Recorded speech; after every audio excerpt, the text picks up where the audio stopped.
ప్రస్తుతం ఆంధ్రప్రదేశ్ రాజకీయాల్లో సంచలనం వార్త ప్రశ్నరావన్ అరెస్ట్.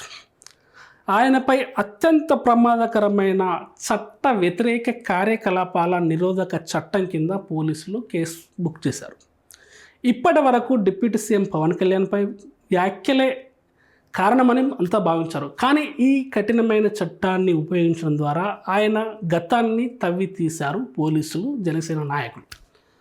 కేవలం ఇలానే ఊరుకుంటే జోసెఫ్ లాంటి వ్యక్తులు, ప్రశ్నరావన్ లాంటి వ్యక్తులు మరింత రెచ్చిపోతారని జనసేన నాయకులు మాట్లాడుతూ సమాజంలో ఉద్రిక్తతలకు దారితీసే వ్యాఖ్యలు చేస్తున్నారని, దేవుళ్ళతో పాటు దేవతలపై అనుచిత వ్యాఖ్యలు చేస్తున్నారని చెబుతూ అత్యంత ప్రమాదకర చట్ట వ్యతిరేక కార్యకలాపాల నిరోధ చట్టం కింద కేసులు నమోదు చేశారు.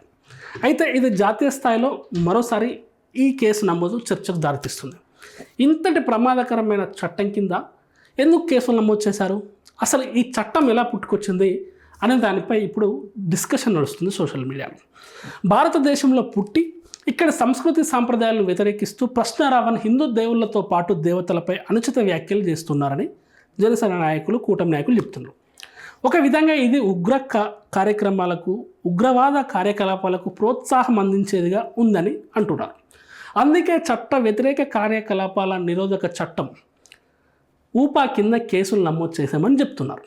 2004లో వివాదాస్పద పోటా చట్టాన్ని రద్దు చేసిన తర్వాత యూపీఏ హయాంలో ఉగ్రవాద నిరోధక చట్టంగా దీన్ని మార్చారు. అయితే నాటి నుంచి నేటి వరకు కేవలం ఉగ్రవాదాన్ని ఎదుర్కొనే ఉద్దేశంతోనే సాగింది ఈ చట్ట ప్రయాణం, ఊపా చట్ట ప్రయాణం. అయితే అటువంటి బలమైన చట్టం కింద ప్రశ్నరావన్పై కేసు నమోదు చేయడానికి చాలా కారణాలు ఉన్నాయని చెప్తున్నారు జనసేన నాయకులు, కూటమి నాయకులు. పవన్ కళ్యాణ్ హిందుత్వవాదాన్ని అడ్డుకట్ట వేసేందుకే అంతర్జాతీయ స్థాయిలో, జాతీయ స్థాయిలో జరిగిన ఒక కుట్రగా దాన్ని అనుమానిస్తున్నారు కూటమి నాయకులు. పైగా జోసెఫ్ రావణ్ వెనుక నటుడు ప్రకాష్ రాజ్ లాంటి వారు ఉన్నారని కొన్ని రకాల ఆడియోలు కూడా బయటకు వచ్చినాయి. అయితే అవి ఫేక్ అని చెప్పేసి అటు సైడ్ నుంచి వాళ్ళ వాదన వినిపిస్తున్నారు. అయితే సమాజంలో అలజడులు సృష్టించి శాంతి భద్రతలకు విఘాతం కలిగించేలా జోసెఫ్ రావణ్ చర్యలు ఉన్నాయని అనుమానాలు వ్యక్తం చేస్తున్నారు జనసేన, కూటమి నాయకులు. అందుకే ఆయనపై ఈ కఠినమైన చట్టం కింద కేసులు నమోదు చేశాము అని వాళ్ళు అంటున్నారు. సాధారణంగా ఈ చట్టం కింద నమోదవుతున్న కేసుల్లో నిందితులకు బెయిల్ లభించడం దాదాపు అసాధ్యం. చట్టంలోని సెక్షన్ 43 క్లాస్ డి, క్లాస్ 5 ప్రకారం ఉగ్రవాద ఆరోపణలు ఎదుర్కొంటున్న నిందితులు తాము నిర్దోషులమని ప్రాథమికంగా నిరూపించుకునే వరకు న్యాయస్థానాలు బెయిల్ మంజూరు చేయవు. గతంలో చాలామంది విషయంలో ఇదే జరిగింది. దేశ సార్వభౌమత్వాన్ని, భద్రతను కాపాడేందుకే ఈ కఠిన చట్టం అమలు చేస్తారు. అయితే ఇక్కడ జోసెఫ్ రావణ్ వెనుక ఈ కేసులు నమోదు చేయడంపై రకరకాల అభిప్రాయాలు వ్యక్తమవుతున్నాయి. ఆయన చేసిన వీడియోలు, దేవుళ్లపై కామెంట్స్ మాత్రం ఆందోళనకు గురి చేస్తున్నాయని ఇటు జనసేన నాయకులు, టీడీపీ నాయకులు అంటున్నారు, బీజేపీ నాయకులు కూడా. ఇటువంటి కఠినమైన చట్టాల ద్వారా కేసులు నమోదు చేయడం సహేతుకమే, కరెక్టే అన్న మాట వినిపిస్తుంది వాళ్ళ సైడ్ నుంచి.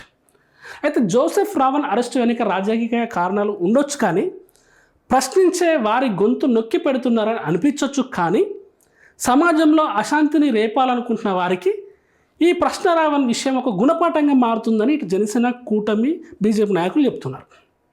ఈ చట్టం కింద ఒకసారి కేసు నమోదైతే బెయిల్ పొందడం అనేది చాలా కఠినమైన ప్రక్రియ.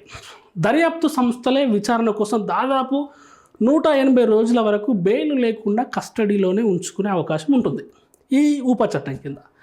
అయితే ఊపా చట్టం కింద కేసు నమోదైతే శిక్ష 5 సంవత్సరాల నుంచి జీవిత ఖైదు వరకు పడే అవకాశం ఉంటుంది.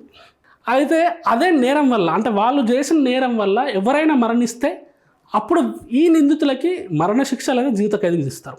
ఇంకా కొంచెం క్లియర్గా విడమర్చి చెప్పాలంటే ఊపా చట్టం కింద కేసు ఫైల్ అయితే అది ప్రూవ్ చేయబడితే శిక్షలు ఎలా ఉంటాయో కొంచెం డీటెయిల్గా వెళ్తే, ఉగ్రవాద చర్యలు లేదా ఉగ్ర కుట్ర పన్నితే కనిష్టంగా 5 సంవత్సరాల జైలు శిక్ష, గరిష్టంగా జీవిత ఖైదు వరకు ఆ శిక్ష విధించే అవకాశాలు ఉన్నాయి.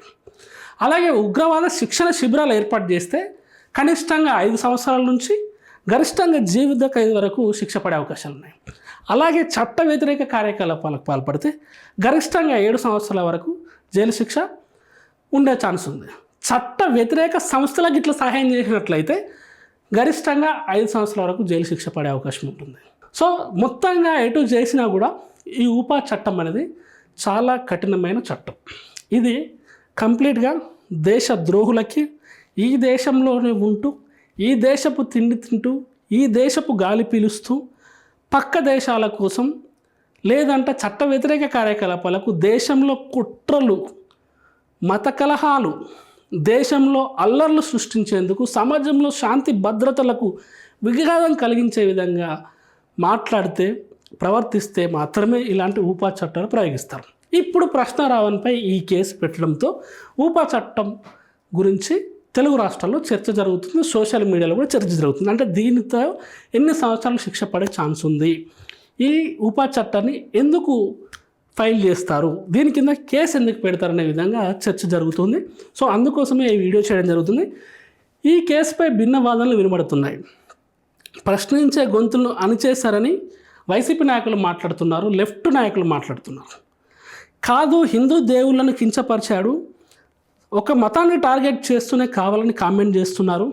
మెజారిటీ మతమైన హిందూ మతాన్ని కించపరిస్తే సమాజంలో శాంతి భద్రతలకు విఘాతం కలుగుతుంది.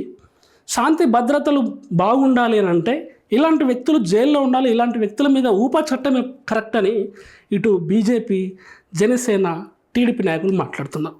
ఏదేమైనా కూడా ఇప్పుడు ప్రశ్నారావణ్ అంశం, ప్రశ్నారావణ్పై ప్రయోగించబడిన ఊపా చట్టం ఇప్పుడు 2 తెలుగు రాష్ట్రాల్లో తీవ్ర చర్చనీయాంశంగా మారిందనడంలో ఎలాంటి సందేహం లేదు.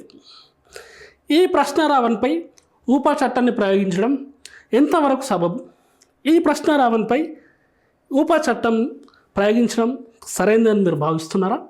ఈ ప్రశ్నారావణ్పై ఏ కేసు లేకుండా బయటకిచ్చి బెయిల్ పంపించాలని మీరు అనుకుంటున్నారా? లేదు, ఈ ప్రశ్నారావణ్ ఇదే ఊపా చట్టంలో 180 రోజులు బెయిల్ రాకుండా జైల్లోనే ఉండాలని మీరు భావిస్తున్నారా? మీ అభిప్రాయాన్ని కింద కామెంట్ రూపంలో తెలియజేయండి.